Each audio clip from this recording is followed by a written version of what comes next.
안녕하세요. 게으른 곰입니다.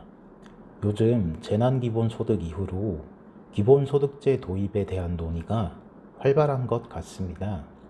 그래서 저도 기본소득제에 대한 관심을 조금씩 갖게 되고 이런저런 자료들을 찾아보다 어쩌면 이 제도야말로 사유재산제를 인정하면서도 또한 사유재산제를 근간으로 하면서도 진정한 의미의 평등으로 나아갈 수 있게 하는 궁극적인 제도가 아닐까 하는 생각이 들게 되었습니다.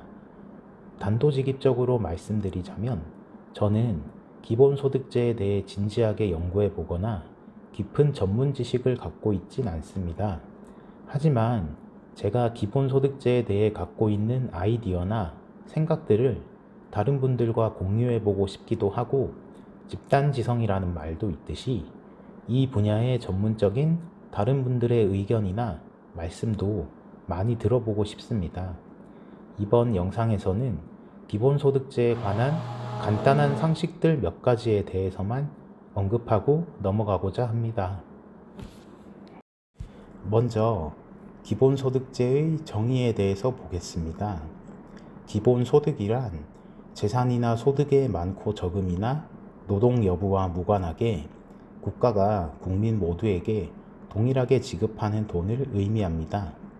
영어로는 Universal Basic Income이라고 하고요. 기본소득에는 5대 구성 요소가 있다고 합니다. 보편성, 무조건성, 개별성, 정기성, 현금성이 그 5가지인데요. 보편성이란 사회 구성원 누구에게나 지급한다는 것, 무조건성이란 빈부의 차이, 노동의 여부 등에 관계없이 지급한다는 것, 개별성이란 가구를 대상으로 지급하는 것이 아닌 개인을 대상으로 지급한다는 것, 정기성이란 일회성에 그치는 것이 아닌 정기적으로 지급한다는 것, 현금성이란 말 그대로 현금으로 지급한다는 것입니다. 요즘 우리 사회에 기본소득 논의가 대두된 것은 다들 잘 아시다시피 코로나 불황 때문이죠. 종전부터 기본소득 도입에 대한 논의는 간간히 있어 오기도 했지만 요즘처럼 본격적으로 기본소득 논의가 대두된 것은 코로나 불황으로 인해 재난 기본소득을 도입하면서 이제는 재난 등의 특수한 상황에서 뿐만 아니라 일반적인 상황에서도 기본소득을 도입해보자는 논의가 대두된 것이라 하겠습니다. 기본소득에 대한 논의는 생각보다 더 오래되었다고 합니다. 길게 볼 경우에는 기원전 5세기의 아테네에 이르기까지 거슬러 올라간다고 하는데요. 하지만 대체적인 의견은 16세기 유럽으로 거슬러 올라가 토머스 모어라는 학자의 저서 유토피아와 요하네스 비베스라는 학자의 저서 빈민 원조에 대하여라는 저서에서 그 아이디어의 기원을 찾는다고 합니다. 그리고 최근 다른 선진국에서도 기본소득제를 도입하는 실험을 해보기도 하였다고 합니다.